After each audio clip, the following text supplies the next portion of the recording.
কথায় আছে কর্মফল মানুষকে ভালো করতে হয়, কারণ কোন জন্মের কর্মফল কোন জন্মে ভুগতে হবে কেউ জানে না। তাই সবসময় ভালো কর্ম করা উচিত। গান্ধারীর মতো দেবী, তাকেও কিন্তু নরক যাত্রা করতে হয়েছিল, কিন্তু কেন করতে হয়েছিল? সে তো কোনো পাপ করেনি। সেই গল্পই আর শোনাবো। সবাই কমেন্টে লিখুন জয় শ্রীকৃষ্ণ। কুরুক্ষেত্র যুদ্ধ শেষে গান্ধারী শ্রীকৃষ্ণকে প্রশ্ন করলেন, আমি তো এ জন্মে কোনো পাপ করিনি, তাহলে আমাকে এই নরক যন্ত্রণা কেন দিলে? হে কেশব, বলো। শ্রীকৃষ্ণ বললেন, হে দেবী, আপনি এই জন্মে কোনো পাপ করেননি, কিন্তু 100 জন্মের আগে আপনি কৈশোরী অবস্থায় 100টা প্রজাপতিকে ধরে ঘাসের শীষ প্রজাপতির চোখের মধ্যে ঢুকিয়ে ঢুকিয়ে মালা বানিয়ে বিয়ে বিয়ে খেলেছিলেন।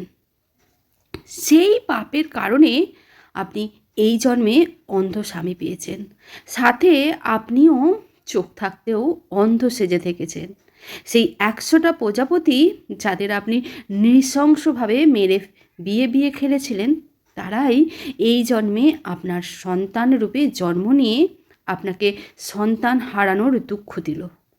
দেবী, আপনার তো আনন্দ করবার কথা, প্রতি জন্মে তিলে তিলে আপনাকে এই নরক যন্ত্রণা পেতে হয়নি। গান্ধারী হতবাক, 100 জন্মের আগের পাপের শাস্তি এই জন্মে দিলে?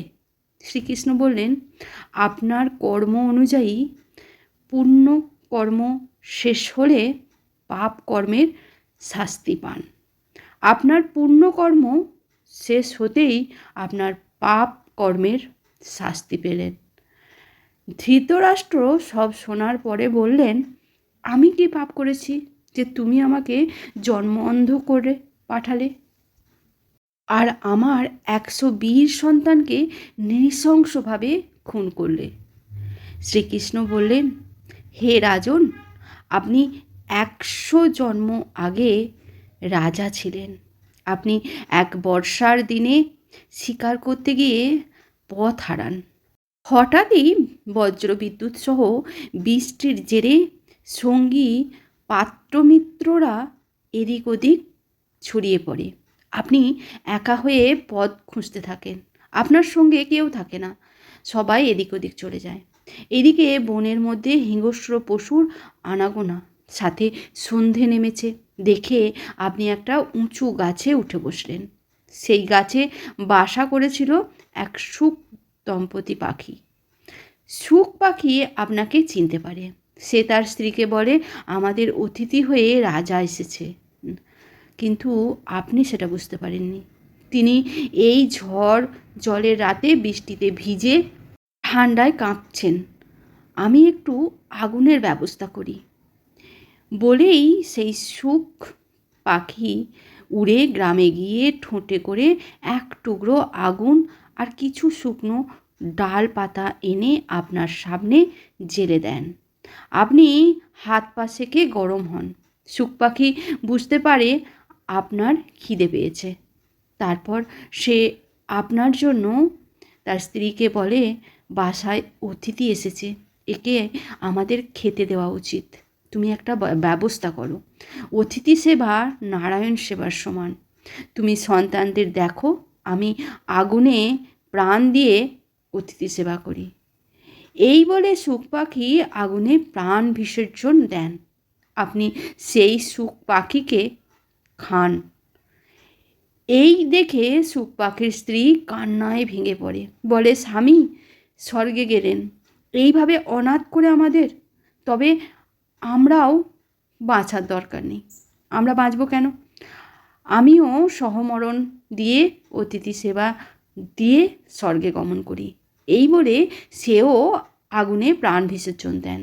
আপনি সেই পাখিটিকেও খেয়ে ফেলেন। এই পাখি দুটোকে খেয়ে আপনার খিদের কারণে আরও লোভ বাড়তে থাকে, কারণ আপনার খুব ভালো লেগেছে এই জ্বলন্ত পাখিগুলোকে খেয়ে। আপনি খাবার খুঁজতে এদিক ওদিক তাকাতেই সুখ পাখির 100 উড়তে না পারা সন্তানকে দেখতে পেয়ে গরম গাছের ডাল দিয়ে অসহায় পাখির শিশুদের চোখের মধ্যে ঢুকিয়ে গেঁথে আপনি নিজের পেট ভরান। এর মধ্যে রাত ফুরিয়ে ভোরের আলো ফুটেছিল। আপনার সন্ধানে সবাই খুঁজতে এলে আপনি তাদের গলার স্বর শুনে নিচে নেমে আসেন গাছ থেকে। তারপর আপনি আপনার বাড়ি চলে যান। সবাই নিজের রাজ্যে যে যার মতো ফিরে গেলেন।